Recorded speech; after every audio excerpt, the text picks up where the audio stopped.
ठरलं तर मग या मालिकेच्या पुढील काही येणाऱ्या भागांचे लेटेस्ट त्याचबरोबर इंटरेस्टिंग अपडेट आपण आपल्या आजच्या या व्हिडिओमध्ये जाणून घेणार आहोत।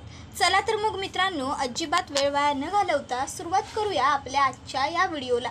तर मित्रांनो, आता आपल्याला आजच्या आपल्या या व्हिडिओमध्ये पाहायला मिळणार आहे की कशा पद्धतीने आता प्रिया ही सदाशिव आणि मैनावतीचा पर्दाफाश करून पूर्ण आजीसमोर आणि घरातल्या सर्व सदस्यांसमोर ते दोघंही किती खोटारडे आहेत हे आणणार आणि कशा पद्धतीने आता ती सदाशिव आणि मैनावतीला म्हणजे स्वतःच्याच आई वडिलांना घराबाहेर काढणार। चला तर मग मित्रांनो, अजिबात वेळ वाया न घालवता सुरुवात करूया आपल्या आजच्या या व्हिडिओला। तर आता आपण इथे पाहिलेलं आहे की सायलीचा हार चोरीला गेलेला आहे। ही गोष्ट सायलीने घरात सांगताच पूर्ण आजीने ताबडतोब सर्व खोल्यांची झडती घ्या असं आता सांगितलेलं असतं आणि मग आता अर्जुनने सर्व खोल्यांची झडती घ्यायला सुरुवात केलेली असते। आता पहिली तो सदाशिव आणि मैनावतीच्या खोलीची झडती घेतो, कारण प्रिया म्हणते झडतीची सुरुवात ही यांच्या खोलीपासून करायची। जर यांच्या खोलीपासून झडती केली ना तर वेळही वाचेल आणि दागिनाही लगेच सापडून जाईल। मग आता सदाशिव आणि मैनावतीच्या खोलीपासून सुरुवात केलेली असते। आता सदाशिव आणि मैनावतीची खोली पूर्ण झाल्याच्या नंतर मग लगेचच प्रताप आणि कल्पनाची खोली तिथे शेजारी असते, त्यांचीही खोली तपासली जाते। त्यानंतर मग आता खोली उरलेली असते ती म्हणजे प्रियाची। मग आता प्रियाची खोली तपासण्यासाठी सायली आणि अर्जुन आलेले असतात। तर अश्विनला तर फुल कॉन्फिडन्स असतो आणि प्रियाला सुद्धा की आपल्या खोलीत काहीही सापडणार नाहीये। त्यामुळे आता ते दोघंही म्हणत असतात की जिथे तपासायचं आहे तिथे तपासा आणि व्यवस्थित तपासा। त्याबरोबर आता सायली ही प्रियाला म्हणत असते, हो व्यवस्थित तर मी तपासणारच आहे, तू काही काळजीच करू नकोस प्रिया। त्यानंतर आता सायली आणि अर्जुन शोधाशोध करायला लागतात आणि ड्रेसिंग ड्रॉवरजवळ आता त्यांना सायलीचा तो हार सापडतो। त्याबरोबर सायली प्रियाला विचारते, प्रिया आता हे काय आहे? त्यावर प्रियाला आता काय बोलावं काही सुचत नसतं, कारण खरोखरच प्रियाने ही चोरी केलेली नसते, तर मैनावतीने मुद्दामून हा हार प्रियाच्या कपाटामध्ये ठेवलेला असतो। मग आता अर्जुन, सायली, अश्विन त्याचबरोबर प्रिया सगळेच जण आता बाहेर येतात। अर्जुन पूर्णाजीला सांगतो, पूर्णाजी हा हार आम्हाला प्रियाच्या आणि अश्विनच्या खोलीमध्ये सापडला, त्यांच्या ड्रेसिंगच्या ड्रॉवरमध्ये। त्याबरोबर आता हे ऐकल्याबरोबर मग मात्र पूर्णाजीला खूप मोठा धक्का बसतो। तर घरात आता प्रिया ओरडून ओरडून सांगत असते की मी काहीही केलेलं नाही आहे, मी मुळात हा हार घेतलेलाच नाही आहे, मला हा हार घेण्याची आणि चोरण्याची मुळात काहीच गरज नव्हती, माझ्या नवऱ्याने मला खूप दागिने घेतलेले आहेत, त्यामुळे मी कुठल्याही पद्धतीची शिक्षा भोगणार नाही किंवा कोणाचीही माफी वगैरे मागणार नाही, माझ्याकडून कोणीही कसली अपेक्षा करायची नाही। जर माफी मागायचीच असेल ना तर ही मैनावती मागेल, सायलीची आई, कारण या सायलीच्या आईनेच हा हार चोरून माझ्या कपाटात ठेवलेला असणार याची मला खात्री आहे, किंवा तिच्या बापाने। त्याबरोबर सायलीला राग येतो आणि प्रियाला थोबडण्यासाठी सायली पुढे सरसावते। त्याबरोबर अश्विन सायलीचा हात धरतो आणि तिला म्हणत असतो, तू माझ्या बायकोवर हा असा हात नाही उचलू शकत। त्याबरोबर सायली म्हणते, अश्विन भाऊजी ती माझ्या आई वडिलांवर। त्यावर अश्विन म्हणत असतो, सायली एक गोष्ट लक्षात ठेव, माझी बायको पूर्ण वेळ माझ्याबरोबर होती, त्यामुळे आम्ही दोघं गार्डनमध्ये होतो आणि म्हणून माझ्या बायकोने यामध्ये काहीही केलेलं नाही आहे याची मी अगदी शाश्वती देऊ शकतो, समजलं तुला? त्यामुळे तू माझ्या बायकोवर हात उचलायचा नाहीस। त्याबरोबर लगेचच आता कल्पना ही म्हणत असते, अश्विन आजपर्यंत तुझ्या बायकोने प्रत्येक वेळेस खोटंच बोललेली आहे आणि तू प्रत्येक वेळेस तिला पाठीशी घातलेलंच आहेस, आज कशावरून तू तुझ्या बायकोला पाठीशी घालत नाही आहेस? आज कशावरून तुझी बायको खोटं बोलत नाही आहे का तुझ्याकडे माझ्या या प्रश्नाचं उत्तर? मला तर पूर्ण खात्री आहे की आजही तुझी बायको खोटंच बोलते आणि आज तू तिला पाठीशी घालतोयस। हे बघ, पाठीशी बायकोला घालणं, बायकोची साथ देणं खरोखर खूप चांगली गोष्ट आहे, पण चुकीच्या गोष्टींमध्ये बायकोला पाठीशी घालणं हा जगातला सगळ्यात मोठा मूर्खपणा आहे। त्याबरोबर पूर्णाजी म्हणत असतात, हे सगळं कोणी केलं हे शोधून काढावंच लागेल। त्याबरोबर लगेचच सायली म्हणत असते, माझे आई बाबा एकदा चुकले पण ते पुन्हा हे सगळं का करतील? मी खात्रीनिशी सांगू शकते, माझे आई बाबा असं काही करू शकत नाही। आई बाबा तुम्ही यातलं काही केलंय का? त्याबरोबर आता आई बाबा म्हणतात, सायले तुझा आमच्यावर विश्वास नाही आहे का पुरी? जर मग तुझाच आमच्यावर विश्वास नसेल तर आम्ही या घरात राहण्याला काय अर्थच नाही, आम्ही निघतो बघ। त्याबरोबर सायली लगेचच आईबाबांना म्हणते, तसं काही नाही आहे आई बाबा। आता लगेच प्रताप म्हणतो, जाऊ दे, हा विषय आपण फार वाढवायला नको। तर आता नंतर तो थोड्या वेळाने ऑफिसवरून घरी आलेला असतो. आता प्रताप हा खूपच जास्त आनंदात असतो. आता प्रताप हा घरी येऊन सगळ्यांना सांगत असतो की मला एक खूप मोठी ऑर्डर मिळालेली आहे आणि त्याचे 5 लाख रुपये ॲडव्हान्ससुद्धा मिळालेत. आता ही गोष्ट मैनावती आणि सदाशिव दोघंजण ऐकतात. त्याबरोबर दोघांचेही डोळे फिरतात, कारण 5 लाख एवढी मोठी रक्कम या अगोदर त्यांनी कधी पाहायची तर दूर साधी ऐकलेली सुद्धा नसते. आता ज्या वेळेस प्रताप घरी येऊन सांगतो की मला 5 लाख रुपये ॲडव्हान्स म्हणून मिळालेले आहेत त्या ऑर्डरचे, त्यावेळेस मैनावती सदाशिव तर तिथे असतातच, पण अर्जुन आणि प्रियासुद्धा तिथे असतात. आता प्रिया मनातल्या मनात म्हणत असते, नक्की आता हा सदाशिव आणि ही याची लालची बायको काहीतरी गोडबंगाल करण्याचा प्रयत्न करणार, त्याचवेळी मी यांना रंगेहात पकडणार. तर आता तिने हे ठरवलेलं असतं. तर आता ती लगेचच अश्विनला म्हणते, अश्विन चल आपण इथे थांबायला नको, जर आपण इथे थांबलो तर पुन्हा या पैशांचं काही झालं तर हे आपल्यावरच आरोप करतील, त्यापेक्षा आपण निघूया. अश्विन म्हणतो, हो बरोबर आहे तुझं तन्वी, चल. आणि मग ते दोघंजणं त्यांच्या रूममध्ये येतात. आता प्रिया अश्विनला सांगत असते, तू काही काळजी करू नकोस अश्विन, मी माझ्यावरती झालेला आरोप खोटा आहे हे सिद्ध करणार, कारण मला पूर्ण खात्री आहे की या सगळ्यामध्ये त्या सायलीच्या त्या आईबापाचाच हात आहे. बघितलंस ना, तिचे आईबापसुद्धा हे यातलेच आहेत, मग कशावरून तीसुद्धा अशी चोर वृत्तीची नसेल? अरे ती फक्त आपल्या घरातल्या साध्या भोळ्या माणसांना गंडवती आहे रे ती सायली. ती वाटते तितकी साधी भोळी सरळ मुलगी नाहीच आहे मुळात, ती खूप खोटारडी, नीच, नालायक, खालच्या थराची मुलगी आहे. त्याबरोबर अश्विन म्हणत असतो, तन्वी अगं एवढं सगळं आपण सगळ्यांना समजावून सांगतो खरं, पण कोणाचा काही विश्वास पटतो का आपल्यावर? सगळ्यांचा विश्वास त्या सायलीवरतीच आहे. सगळ्यांना वाटतं की ती सायली ही खूप चांगली आहे. त्यावर आता प्रिया म्हणत असते, अश्विन तू काळजी करू नकोस, सायलीने सगळ्यांसमोर माझ्यावर हात उचलला होता ना, बघ आता तू मी कशी तिला अद्दल घडवते ते. नाही जर तिच्या आईवडिलांचा खरा चेहरा मी सगळ्यांच्या समोर आणला तर मी माझं नाव तन्वी सांगणार नाही. त्याबरोबर आता अश्विन म्हणतो, मग पण तू याच्यासाठी नेमकं करशील काय? त्यावर ती म्हणते, आता बघ, आता बाबांनी जे पैसे घरी आणलेले आहेत ॲडव्हान्स म्हणून मिळालेले, त्या पैशांवर मैनावतीचा आणि सदाशिवचा डोळा आहे.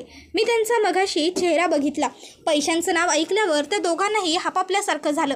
आता ते दोघंही त्या पैशांचं काहीतरी बरं वाईट करण्याचा प्रयत्न नक्की करणार, आणि एकदा का त्यांनी त्या पैशांच्या बाबतीत काहीतरी चुकीचं करण्याचा प्रयत्न केला की मी रंगेहात रेड हँड त्यांना पकडणार. आता हे ऐकून लगेचच अश्विन म्हणतो, व्हेरी गुड तन्वी, ही अगदी उत्तम कल्पना आहे. जर तू त्यांना रेड हँड पकडलंस ना तर मग आपण त्यांना या घराच्या बाहेर काढायचं म्हणजे काढायचं 100% शुअर, आणि यासाठी मी तुझी साथ देईन. त्याबरोबर प्रिया म्हणत असते, बास अश्विन, जर तू माझ्याबरोबर असशील ना तर मग मला कसलीही भीती नाही, आणि मग मला कोण माझ्याबरोबर आहे आणि कोण माझ्याबरोबर नाही याने सुद्धा काही फरक पडत नाही. मला फक्त तू माझा नवरा माझ्याबरोबर असणं गरजेचं वाटतं. त्याबरोबर आता लगेचच इथे प्रताप हा घरातल्या सगळ्यांबरोबर गप्पा मारत हॉलमध्ये तिथेच बसलेला असतो, आणि ते जे पैसे असतात ते त्याने तिथेच टेबलावरती ठेवलेले असतात. तो सगळ्यांना सांगत असतो, ही ऑर्डर एकदा का व्यवस्थित पूर्ण झाली ना की मग आपल्याला आणखीन अशाच मोठ्या मोठ्या ऑर्डर मिळत जातील. त्याबरोबर आता लगेचच प्रतापने असं म्हटल्याबरोबर अर्जुन आणि सायली त्यांना म्हणतात, कॉंग्रॅच्युलेशन्स बाबा, अशाच मोठ्या मोठ्या ऑर्डर कायमच तुम्हाला मिळत जातील, कारण आजपर्यंत तुम्ही खूप छान आणि उत्तमच काम केलेलं आहे.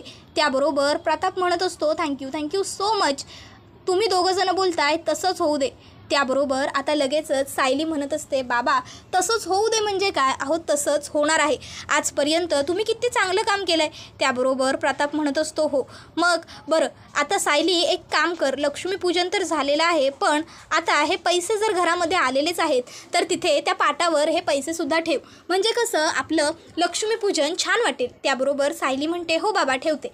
त्याबरोबर आता लगेचच सायलीने ठेवते म्हटल्यावर प्रताप म्हणत असतो, आणि हो एक गोष्ट लक्षात ठेव, नंतर हे पैसे माझ्या कपाटामध्ये नेऊन ठेव. नाही काय आहे ना, उद्या हे पैसे मी नेऊन बँकेमध्ये डिपॉझिट करणारच आहे, पण आजची रात्र हे पैसे आपल्या घरात असणार आहेत, ते व्यवस्थित आणि सेफ राहणं गरजेचं आहे. नाही म्हणजे मोठी रक्कम आहे म्हणून मी म्हणतोय, कळलं ना तुला, तू तुझ्याच हाताने ठेव.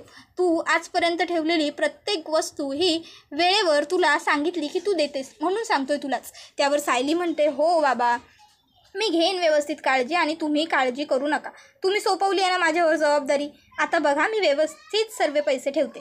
त्याबरोबर प्रताप म्हणतो, अगं हो ग बाळा, मला माहीत आहे तू व्यवस्थित ठेवशील, म्हणूनच तर तुला सांगितलंय. जा पहिले देवासमोर पैसे ठेव आणि मगच पुढे वरती घेऊन जा. त्याबरोबर सायली म्हणते हो. आणि मग सायली आता ते पैसे नेते, देवापुढे ठेवते आणि देवापुढे ठेवून झाल्याच्या नंतर ती ते पैसे आता तिकडनं प्रतापच्या कपाटामध्ये घेऊन जाते ठेवण्यासाठी. आता ती जेव्हा प्रतापच्या कपाटात पैसे ठेवून येते त्यावेळेसच प्रियाच्या लक्षात आलेलं असतं, नक्कीच आता मैनावती आणि सदाशिवच्या मनामध्ये 11-12 आलेले आहेत. आता प्रियाने ठरवलेलं असतं की मी या दोघांवरती बारीक लक्ष ठेवणार, बारीक नजर ठेवणार आणि ह्या दोघांनी या पैशांचं काही जरी कमी जास्त करण्याचा प्रयत्न केला तर यांना रंगे हात रेड हँड पकडणार आणि मग यांची वरात सरळ घराच्या बाहेर काढणार. यांना या घरात राहण्याची काहीही गरज नाही आणि मुळात यांची या घरात राहण्याची कुवत आणि लायकी दोन्ही नाही आहे. त्यामुळे यांनी या घरात राहायलाच नको. तर आता लगेचच कल्पनाच्या फोनवर तिच्या मैत्रिणीचा फोन आलेला असतो. कल्पना म्हणत असते, अरे शुभांगीचा फोन आलाय मला. सायली आता तू काही माझी वाट बघू नकोस, कमीत कमी तासभर तरी मी माझ्या मैत्रिणीबरोबर गप्पा मारणार आहे, मी गच्चीवर जाते. त्याबरोबर सायली म्हणते हो आई. आणि मग आता कल्पना तिकडनं जाते. त्याबरोबर आता अस्मिताला सचिनचा म्हणजेच तिच्या नवऱ्याचा फोन आलेला असतो. अस्मिता सांगत असते की मला सचिनचा फोन आलाय सायली, मी माझ्या खोलीत आहे. आणि मग ती सुद्धा तिकडनं जाते. प्रताप म्हणतो, सायली मी जरा दमलोय, मी आपल्या गार्डनमध्ये जरा बाहेर बसतो, जेवण झाली की मला हाक मार. सायली म्हणते हो बाबा चालेल.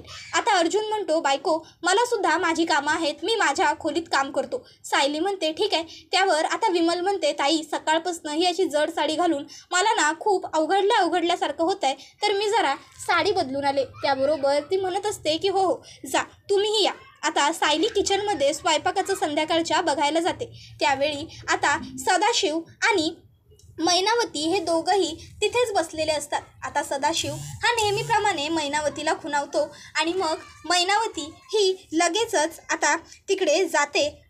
आता मैनावतीच्या मागोमाग प्रियासुद्धा तिकडे जाते. आता प्रिया ही तिकडे गेल्याबरोबर ती लपते, कारण मैनावती मागे वळून पाहते. आता प्रिया ही लपते आणि म्हणत असते, मी तुमच्यापेक्षाही हुशार आहे. तुम्ही माझे आई बाबा असलात तरी मी तुमची प्रिन्सिपल आहे हे विसरू नका.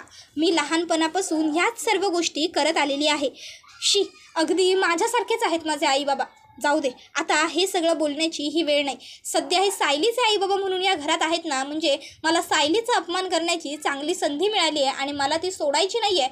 असं म्हणत आता प्रिया अलगच मैनावतीच्या मागे दबक्या पावलांनी जाते आणि मैनावतींनी पैशांना काढण्यासाठी कपाटाला हात लावल्याबरोबर लगेचच आता प्रिया ह्या सर्व गोष्टीचा व्हिडिओ शूट करते आणि आता ती व्हिडिओ बनवते, मोबाईल पटकन बंद करते आणि बाजूला सरकते.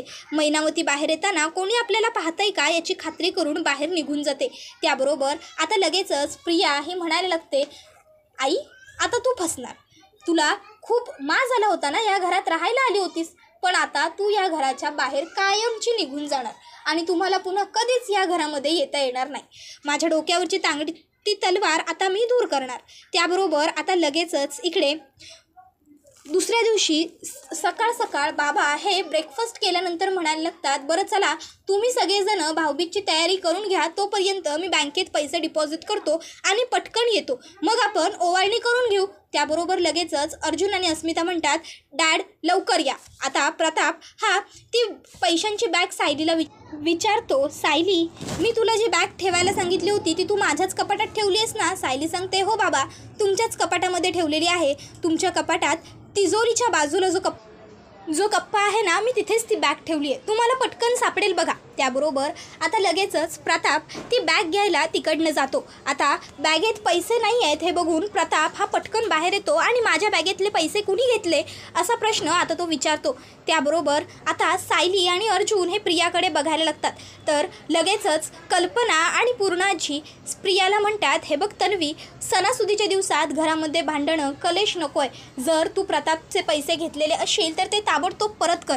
हे बघ ती रक्कम छोटी नाही आहे, कळलं तुला. त्याबरोबर आता अश्विन म्हणायला लागतो, आजी आई तुम्ही माझ्या बायकोला हे असं कसं काय बोलू शकता. तुम्हाला काय वाटतंय की माझ्या बायकोनेच पैसे घेतले असतील म्हणून. आपल्या घरात इतर बरेच सदस्य राहतात, त्यांच्यापैकी सुद्धा कोणीतरी पैसे घेऊ शकतं ना. या सायलीला का नाही विचारत कोणी तिने घेतलेत का पैसे म्हणून. माझ्याच बायकोला का विचारलं जातंय तिने पैसे घेतलेत का म्हणून. त्याबरोबर आता प्रिया सांगते, नाही मी पैसे घेतलेले नाही आहेत यावेळेस, पण यावेळेस हे पैसे कोणी घेतलेत ना हे मला व्यवस्थित ठाऊक आहे. त्याबरोबर आता लगेचच इकडे पूर्णाजी आणि कल्पना तिला विचारतात, कोणी घेतलेत, माहिती आहे का तुला, तर सांग. त्याबरोबर प्रिया ही म्हणत असते, आणखीन कोण, त्या दिवशी हार सायलीचं चोरी करून ज्यांनी माझ्या कपाटात ठेवले होते ना त्यांनीच हेही पैसे चोरलेले आहेत. त्याबरोबर पूर्णाजी म्हणते, काय. त्याबरोबर प्रिया म्हणते, हो, ह्यावेळेचे पैसेसुद्धा सायलीच्या आईने चोरलेले आहेत आणि मला या गोष्टीची खात्री आहे. त्याबरोबर सायलीला आता राग येतो आणि सायली प्रियाला म्हणते, तू काय बोलतेस ते तुला तरी कळतंय का की देवाने तोंड दिलंय म्हणून फक्त त्याचा वापर करायचा म्हणून करतेस तू. त्याबरोबर प्रिया आता म्हणत असते, मी खोटं बोलत नाही आहे, माझ्याकडे पुरावा आहे तुझ्याच आईने चोरी केल्याचा. त्याबरोबर सायली आता म्हणत असते, काय पुरावा आहे तुझ्याकडे. तर आता प्रिया तिने जो व्हिडिओ बनवलेला असतो मैनावतीचा तो व्हिडिओ दाखवते आणि म्हणत असते, हा बघ, हा पुरावा आहे माझ्याकडे, याच्यात तुझी आईच आहे ना, की हे सुद्धा खोटं आहे असं म्हणशील, तुझ्या आईनेच ही चोरी केली आहे, आता तरी मंजूर आहे. त्याबरोबर मग मात्र सायली गप्प बसते. तर आता बाकीचे घरातले सगळे सदस्य तो व्हिडिओ बघतात.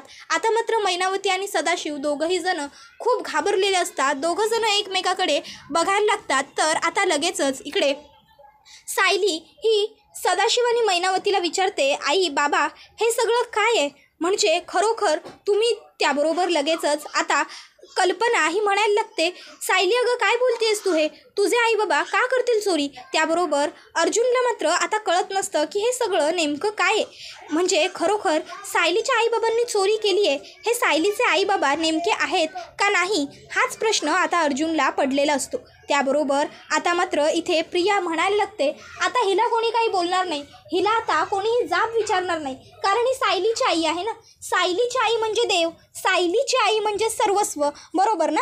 मी चोरी न करताही मला तुम्ही सगळ्यांनी आरोपीच्या पिंजऱ्यात उभं केलं, मी चोरी न करताही सगळ्यांनी माझ्यावरती एवढ्या प्रश्नांचा भडीमार केला, मी चोरी न करताही सगळ्यांनी मला जाब विचारले, पण ह्या सायलीच्या आईने चोरी केलेली आहे हे मी सगळ्यांच्या समोर उघडकीस करूनही कोणीच हिला काही बोलणार नाही आहे का. का वागताय सगळेजण माझ्याशी असं वाईट. मी वाईट आहे, मी चूक केली हे मला मान्य आहे, पण मी आता सुधारली आहे ना, मग सगळ्यांनी माझ्यावर विश्वास ठेवायला हवा. पूर्णाजी तू तरी काहीतरी बोल. त्यावर मग मात्र आता पूर्णाजीला सुद्धा कळत नसतं की आपण काय बोलावं, कसं रिॲक्ट व्हावं, कारण सायली हिने आजपर्यंत अगदी 1 रुपयासुद्धा कधी इकडचा तिकडे केलेला नाही आहे, मग तिची आई हे असं का वागली असेल. त्याबरोबर आता लगेचच प्रिया म्हणत असते, कोणीच काही बोलणार नाही आहे का. अश्विन बघतोयस ना हे कसे दुजाभाव करून वागतात, ते माझ्याबरोबर एक या सायलीबरोबर एक वागतात, तिथपर्यंत मी सगळं सहन केलंही, पण आता हे सायलीच्या आई वडिलांनाही सूट देतात. अरे म्हणूनच यांची मजल जास्त जाते, म्हणूनच हे आपल्या घरामध्ये चोरी करायला लागले आहेत. अरे यांना वाटतं की आपल्या घरावर लक्ष नाही आहे, पण हे विसरतात की या घरची धाकटी सून खमकी आहे या घरावर लक्ष ठेवायला. त्याबरोबर आता हा व्हिडिओ इथेच संपतो. सायलीच्या आई वडिलांचं पुढे काय होणार हे पाहणं खूप जास्त इंटरेस्टिंग ठरणार, पण आजच्या पुरतं इथेच थांबू. पुढचा व्हिडिओ येईपर्यंत या व्हिडिओचा छान पद्धतीने आनंद घेत राहा आणि पुढच्या प्रत्येक व्हिडिओचं नोटिफिकेशन पाहण्यासाठी आजच आपल्या चॅनलला सबस्क्राईब करून बेल आयकॉन प्रेस करा. चला तर मग मित्रांनो आजच्या पुरतं इथेच थांबू. पुढचा व्हिडिओ येईपर्यंत टाटा बाय बाय, धन्यवाद, take care all of you.